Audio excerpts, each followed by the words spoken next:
मेरी उम्र 22 साल है और मैं दिल्ली के छोटे से कस्बे में रहती हूँ। मेरा नाम शोभा है और अपने नाम की तरह मैं भी बहुत ज्यादा हसीन और खूबसूरत थी। जब मेरी शादी हुई तो मेरे पति के सोने के बाद मेरी ननद मुझे चुपके से अपने कपड़े पहनाकर घूंघट निकाल कर पलंग पर बैठा देती थी। थोड़ी देर बाद एक आदमी कमरे में आता और मेरा हाथ पकड़कर पूरी रात रोता रहता और जाते समय मेरी गोद में पैसे भर देता।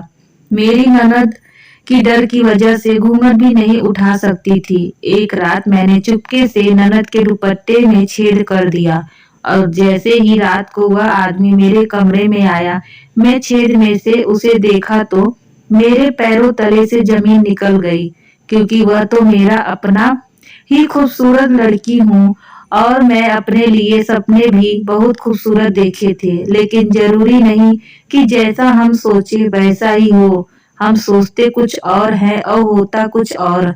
मेरे साथ भी ऐसा कुछ हुआ, क्योंकि मेरी तरह मेरा भाग्य खूबसूरत नहीं था। मेरी शादी बहुत ही ज्यादा बदसूरत इंसान से हो गई थी। ना शरीफ बहुत बदसूरत था, बल्कि वह लोग इस कब्जे के बदनाम लोग में से एक थे।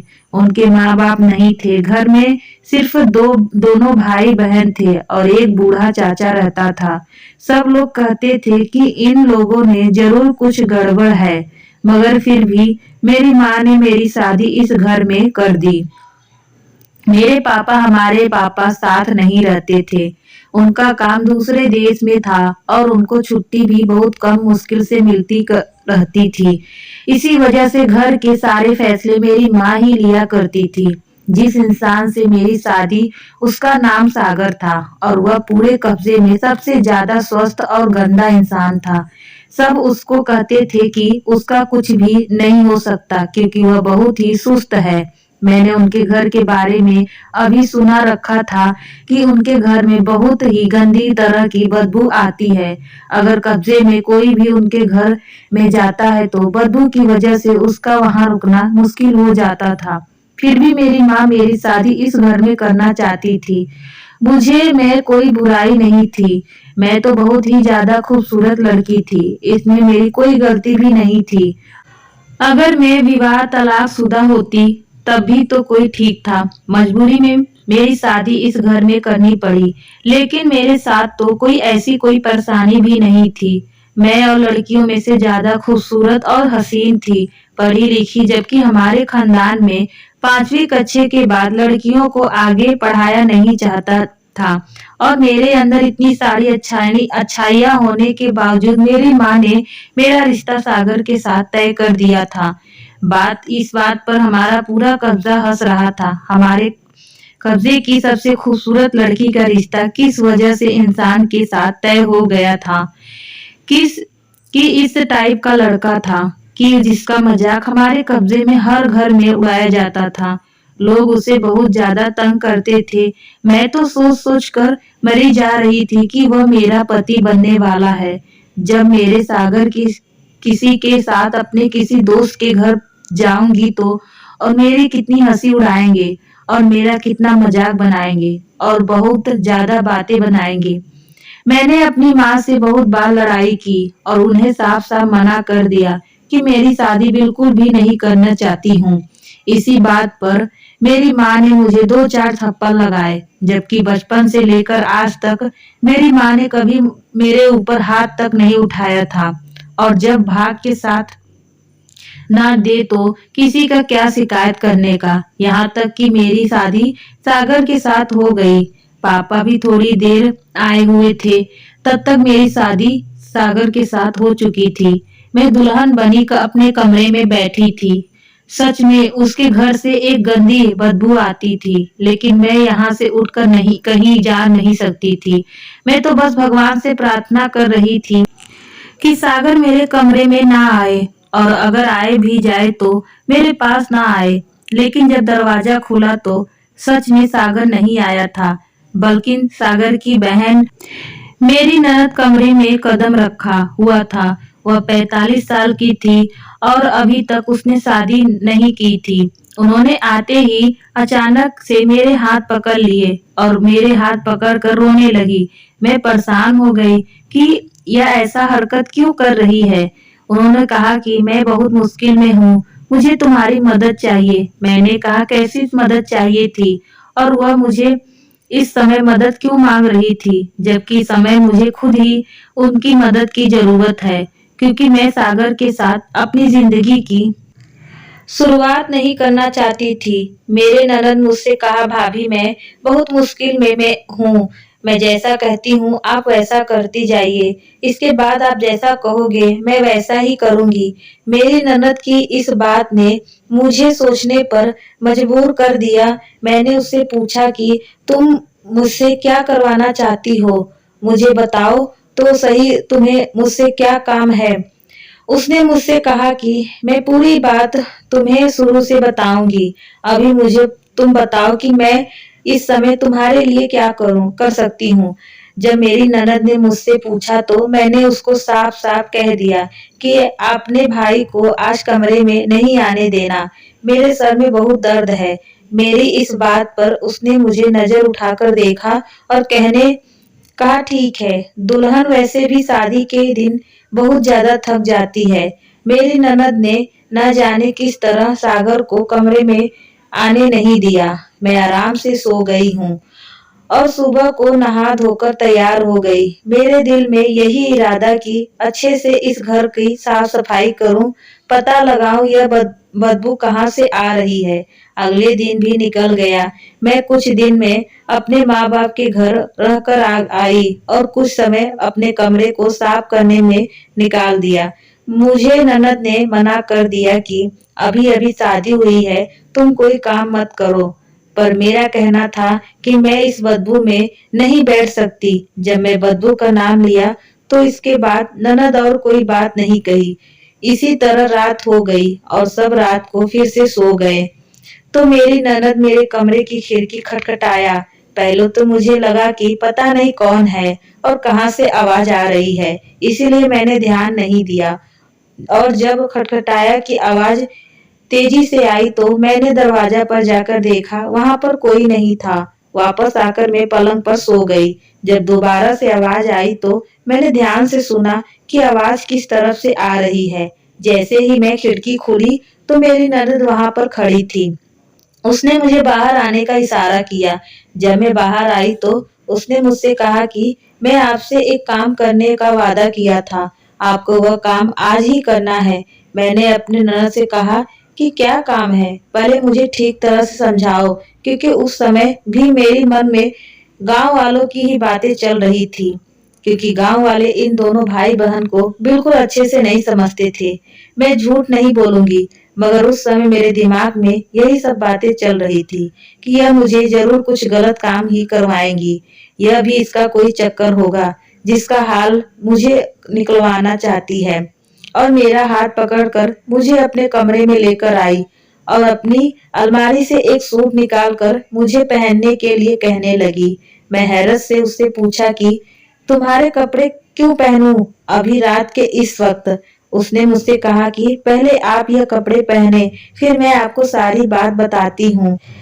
मैं अपने ननद से कहा कि पहले वह मुझे शुरू से सारी बात बताए, तभी मैं उसके कपड़े पहनूंगी। वह अचानक से जोर जोर से रोने लगी और उसके आंसू देखकर मैं बहुत घबरा गई। वह रोते हुए मुझसे कहने लगी कि हम दोनों भाई बहन बहुत छोटे थे जब हमारे माँ बाप हमें छोड़कर इस दुनिया से चले गए, और उस समय हमारे हालात ऐसे थे कि हमारे पास खाने पीने को कुछ नहीं था।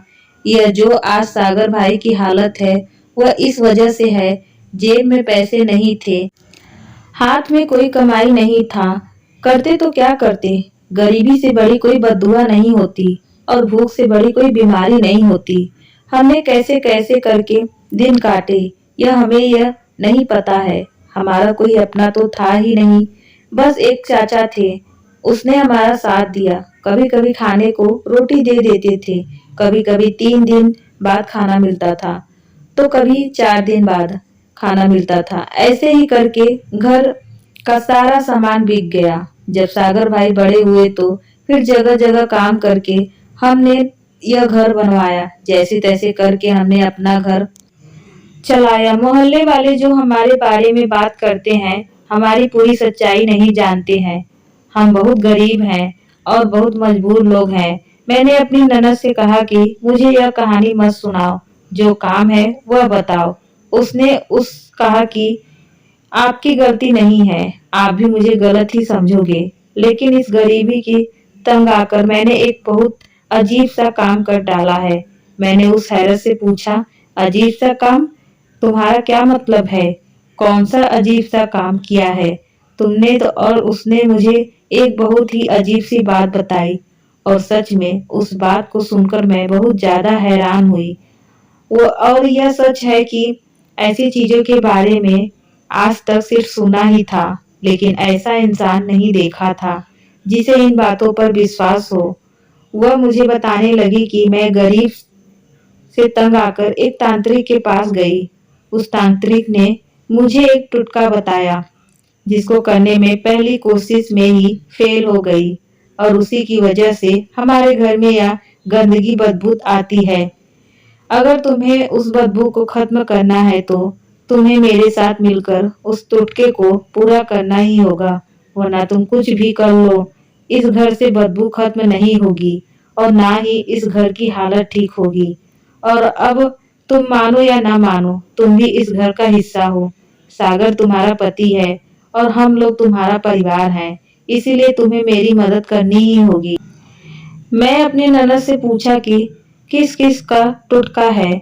उसने मुझे बताया, तुम्हें इस टोटके को पूरा करने के लिए रोज दुल्हन की तरह तैयार होकर और घूंघट निकालकर एक अच्छा सा जोड़ा पहनकर अपने बिस्तर पर बैठना है, और रात के 12 बजे के बाद एक आदमी को मेरे कमरे के आना था। यह बात साफ नहीं थी कि वह आदमी कौन था, लेकिन एक आदमी कमरे में आएगा और वह मेरा हाथ पकड़कर मुझे कुछ बातें करेगा, और मुझसे कहा गया था कि इस टोटके को करने में मुझे बहुत सारी दौलत मिलेगी। मतलब मुझे इतने पैसे मिलेंगे कि मेरे सारे ख्वाब पूरे हो जाएंगे। और मेरी ननद से ने बताया कि टोटके के पहले दिन ही जब वह आदमी मेरे कमरे में आया था, तो मैं उसे देखकर बहुत डर गई थी और मैं नजरें उठाकर उसको देख लिया। और उस रात के बाद से 3 महीने तक मेरी बहुत ज्यादा तबीयत खराब रही। मुझे इतना तेज बुखार रहने लगा कि 3 महीने तक मैं बिस्तर से उठ नहीं सकती। तबीयत ठीक होने के फौरन बाद मैं उस तांत्रिक के पास दोबारा गई। उसने बहुत मंत्र जाप किया और मुझसे कहा कि तुझे एक बार और आखिरी मौका दिया जा रहा है। मेरी नंद मुझसे कहने लगी कि भाभी, अब तुम्हें ही मेरी मदद करनी है। मेरे कपड़े पहनकर बिस्तर पर घूंघट कर बैठना है। रात को वह आदमी आएगा और तुम्हारे हाथ पकड़कर तुमसे कुछ बातें करेगा, और कुछ भी हो जाए तो मैं उस आदमी को नजर उठाकर नहीं देखना है। यह बातें सुनकर मैं बहुत ज्यादा डर गई थी, लेकिन मैंने अपनी ननद को पता नहीं चलने दिया कि मैं डर गई हूँ। बस मैं उसे मना करने की कोशिश करती रही। मैंने उसको कहा कि मैं ऐसा कोई काम नहीं करूंगी। अमीर होने का लालच तुमने किया है, सारी गलती तुम्हारी ही है कि तुमने यह सब काम किया है। गलत काम करने में तुम्हारा साथ नहीं दूंगी। तब मुझे ननद ने एक ऐसी अजीब सी बात बताई जिसे सुनकर मैं बहुत ज्यादा डर गई।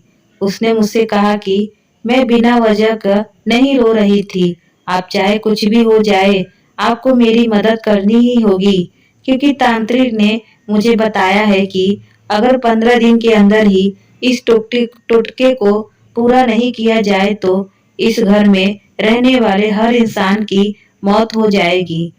मैं अपनी ननद से कहा कि मैं ऐसी बातों पर विश्वास नहीं करती हूँ, तुम्हें भी नहीं करना इन बातों पर विश्वास।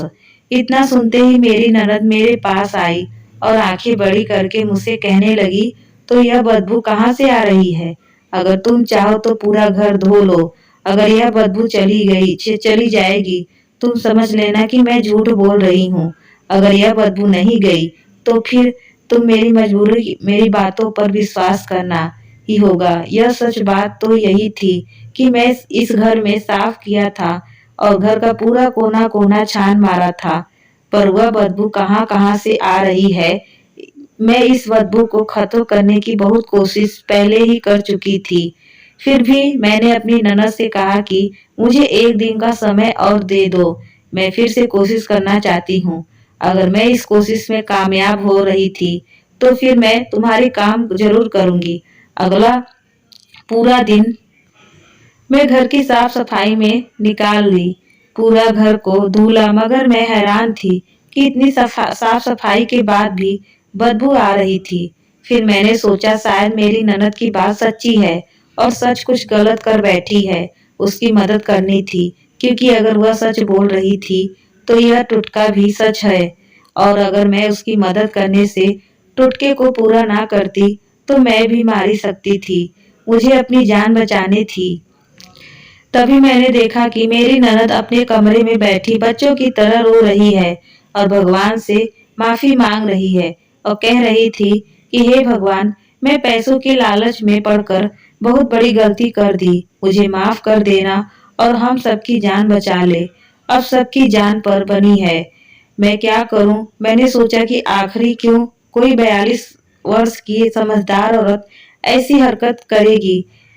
मैं अंदर जाकर उसके कंधे पर हाथ रखी और उसे कहा कि तुम्हारी मदद करूंगी। मेरे ननद मुझसे कहा कि यह बात सागर को नहीं पता चलनी चाहिए, क्योंकि वह शुरू में इसमें शामिल नहीं है।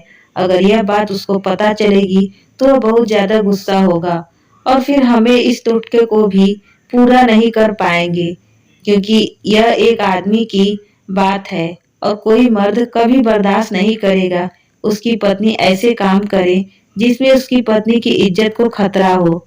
वह कभी राजी नहीं होगा कि उसकी पत्नी को एक घर में मर्द के साथ बैठना उठना पड़े। अपनी ननद से कहा कि बैठना तो ठीक है, लेकिन देख लेना कहीं कुछ गलत ना हो जाए। उसने कहा कि ऐसा बिल्कुल नहीं होगा, क्योंकि मैं पहले भी यह काम कर चुकी हूँ।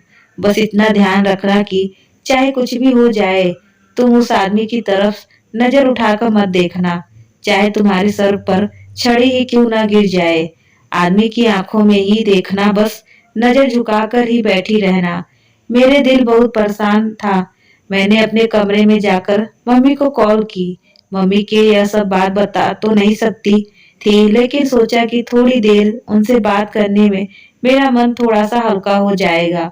लेकिन तभी मुझे याद आया कि मैं तो अपनी मम्मी से नाराज थी, क्योंकि उन्होंने ऐसे घर में मेरी जबरदस्ती शादी करवाई थी। मेरे पापा तो उनकी इस बात पर बहुत गुस्सा थे।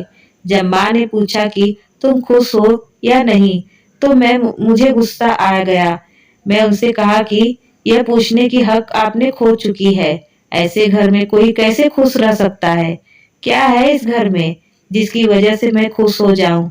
मेरी मम्मी ने मुझसे कहा कि जिंदगी की सारी खुशियां पैसों से ही खरीदी जा सकती है। तुम्हारे पास पैसा आ जाएगा तो तुम भी बहुत खुश रहोगी। मैं मम्मी से कहा कि मेरे पास पैसा कहाँ से आएगा? मेरे पति का ऐसा काम ही क्या है, आज है तो कल नहीं। मेरे मम्मी मुझे तसल्ली देने लगी। उन्होंने मुझसे कहा कि देखना बहुत जल्द ही सब कुछ ठीक हो जाएगा। तुम बड़ी गाड़ियों में घूमा करोगी, तुम्हारा भी बड़ा सा घर होगा। मेरी मम्मी मुझे ऐसा ख्वाब दिखा रही थी जैसे सब कुछ वह मुझे खरीद कर देने वाली हो। मैं अपनी परेशानियों में लगी थी, इसीलिए मैंने मम्मी की बातों पर ध्यान नहीं दिया। मैं बहुत डरी हुई थी, लेकिन मेरी मजबूरी थी कि मुझे यह काम करना था। रात को जब सागर सो गए तो मैं अपने ननद के कमरे में आ गई और ननद के कपड़े पहनकर अच्छे से दुल्हन की तरह तैयार होकर उसके पलंग पर बैठ गई। उसने मुझे ऐसा घूंघट कर दिया कि जिसे हल्का सा भी बाहर नहीं दिख रहा था। घूंघट में बहुत मोटे कपड़ों का था। और भी मेरी ननद कमरे में बाहर चली गई। उसने मुझसे कहा था कि वह मेरे पास ही रहेगी। थोड़ी देर बाद पीछे की तरफ वाला दरवाजा खुला, जिसका रास्ता गली में निकलता था। वहां से एक आदमी अंदर आया और मेरे पास बैठा गया। मैं पूरी तरह से डरी हुई थी कि ना जाने क्या होने वाला है। मेरा पति जैसा भी हो, लेकिन मेरा पति था और मैं उसके साथ धोखा कर रही थी। उसे आदमी ने मेरा हाथ पकड़ा और बच्चों की तरह रोने लगा। वह कुछ बोल नहीं पा रहा था। थोड़ी देर बाद मुझसे एहसास हुआ कि वह हल्के-हल्के कुछ बड़बड़ा रहा था। वह बहुत हल्के से बोल रहा था कि मुझे कुछ सुनाई नहीं दे रहा था। उसके बाद उसके शब्द ऐसे थे कि मैं कुछ समझ ही नहीं पा रही थी। जब मैं उसकी आवाज पर ध्यान दिया तो वह बोल रहा था कि उसे बचा लो, मैं बहुत परेशान हूँ, मेरी परेशानी दूर कर दो, मैं जो चाहता हूँ मुझे मिल जाए। तो काफी देर मेरा हाथ पकड़कर बैठा रहा और जब तक वह आदमी मेरे कमरे में रहा, मेरा दिल अपने पर काबू ही नहीं था। मेरी धड़कन बहुत तेज चल रही थी। थोड़ी देर बाद वह आदमी जैसे आया था वैसे ही चला गया। उसके जाने के बाद मैं घूंघट ऊपर करके देखा। मैंने अपने झोली में देखा तो मेरी आंखें फटी की फटी रह गई। उसने बहुत सारे नोट पड़े थे। यह जरूर वही आदमी रख कर गया होगा। मेरे ननद मुझसे कहा कि देखा, इस पैसे को इतने पैसे में पूरा महीना मेहनत करके भी नहीं कमा सकते थे। मैंने कहा था ना कि यह सब कुछ ठीक हो जाएगा। देखो कुछ भी नहीं हुआ। हम सब कुछ दिन और कमाया करेंगे। होगा। मैं भी हाँ करती रही और कहा कि ठीक है, मैं यह काम करूंगी। यह रोजगार हो गया था। वह आदमी रात को आता और मेरे झोली में पैसों भर देता था। लेकिन वह हमारे पैसे मेरी ननद मुझसे ले लेती थी और बहुत खुश होती थी। मैं उसे बार बार पूछती कि अब तो हमें इस टुटके को करते हुए बहुत दिन हो गए, कब तक यह काम हमें करना होगा। उसने कहा कि थोड़े दिन और करना होगा। रोज रोज ऐसा करते करते अब मेरे दिल में एक तरफ शक पैदा होने लगा था कि आदमी कौन है। मेरी ननद मुझे रोज ही एक सूट पहना देती। मैं अपने ननद के दुपट्टे में एक छेद कर दी कि मैं उसके आर पार देख सकूं। मैं उस पर से उस आदमी को चेहरा देख सकूं। मैं पलंग पर बैठी थी और आज भी आया और मेरा हाथ पकड़कर रोने लगा। मैंने आज भी हिम्मत करके उस शख्स का चेहरा देखने की ठान ली थी, जबकि ऐसा करने के लिए मेरी ननद मुझे साफ साफ मना कर दिया था।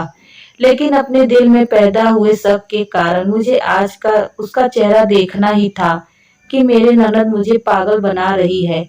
मैंने जैसे ही उस आदमी का चेहरा देखा तो मेरे पैरों के नीचे से जमीन निकल गई, क्योंकि वह आदमी कोई और नहीं, मेरा अपना बाप ही था।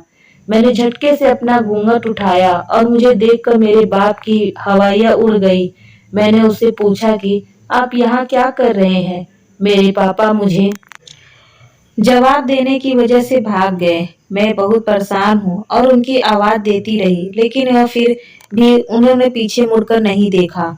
मेरी आवाज सुनकर मेरी ननद कमरे में आ गई और अपना सर पकड़कर बैठ गई, क्योंकि वह समझ चुकी थी कि क्या हो चुका है। मैंने अपने ननद की कलाई इतनी जोर से पकड़ी हुई थी कि उसकी चीख निकल गई थी। मैंने उससे पूछा कि बताओ ये सब क्या कर रही हो। तुमने मेरे पापा को फंसा रखा है और मेरी फैमिली को ब्लैकमेल कर रही हो। इतना और कर कर उसने झटके से अपना हाथ छुड़ा लिया और मुझसे कहा कि जाकर अपनी माँ से पूछो। मैं अगले दिन मम्मी के घर जाने का फैसला किया, क्योंकि रात बहुत हो गई थी और रात मैंने कैसे काटे मुझे ही पता है। और अगली सुबह मम्मी के घर पहुंच गई और मम्मी से अपना सर पकड़कर बैठ गई और उन्होंने मुझसे कहा कि तुम्हारा बाप जितना सीधा दिखता है उतना है नहीं। उसने हमसे छुपाकर दूसरी शादी कर रखी है। इतनी ही नहीं, उसने अपना सारा पैसा और जायदाद और दूसरी औरत के नाम कर दिया है। यह जो तुम हमारे घर गरीबों के ढेर सारे नजर आ रहे हैं, यह सब तुम्हारे बाप के ही किया धरा है।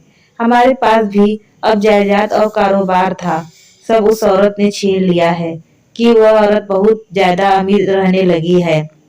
तुम्हारे बाप उसके पीछे इतना पागल है कि उसके चक्कर में शहर के बड़े बड़े डॉक्टर को चक्कर लगा रहा है।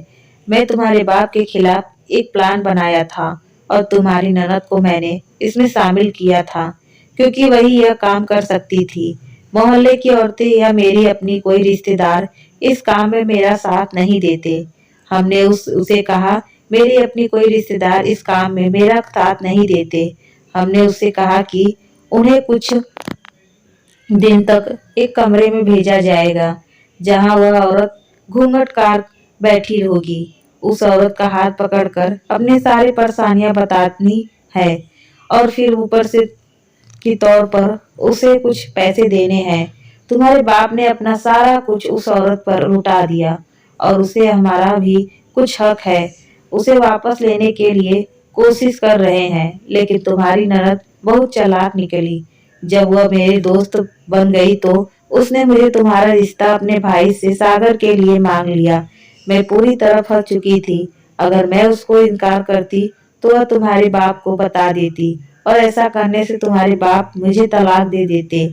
हमें मजबूरन होकर तुम्हारा रिश्ता उसके भाई के साथ करना पड़ा, लेकिन कैसे हो सकता है? पापा जानते हैं कि मेरी शादी तो उस घर में हो गई है। वह मेरी शादी के दिन वह मौजूद थे। पापा कैसे जानते थे? इसलिए मैं तुम्हें घूंघट करके बैठाया है ताकि वह तुम्हें पहचान ना सके। तुम्हें बैठने का मकसद यही था, क्योंकि हमने तुम्हारे बाप से कहा था कि वहाँ एक और नौजवान लड़की बैठी होगी और तुम्हारी माँ तो जवान नहीं है। तुम्हारे पापा तुम्हारे घर में पीछे वाले दरवाजे से आते हैं और आज तक तुम्हारे बाप ने तुम्हारा घर तो देखा नहीं था। शादी के बाद उसको सिर्फ उस औरत की ही फिक्र है, हमारी नहीं। अगर हम तुम्हें इन बातों को बताते भी तो तुम हमारी मदद को कभी राजी नहीं होती। मैं अपनी माँ से कहा, मम्मी आप बिल्कुल ठीक कर रही हैं। मैं अभी तक आपकी मदद नहीं करूंगी क्योंकि वह औरत बीमार है और आपकी बीमारी का फायदा उठा रही है। मैं पापा को सब कुछ बता दूंगी, लेकिन उस दिन के बाद पापा ने मेरे सामने आने से हिचकिचा रहे थे। पापा सब कुछ जान चुके थे। 2 दिन बाद पापा घर पर आए।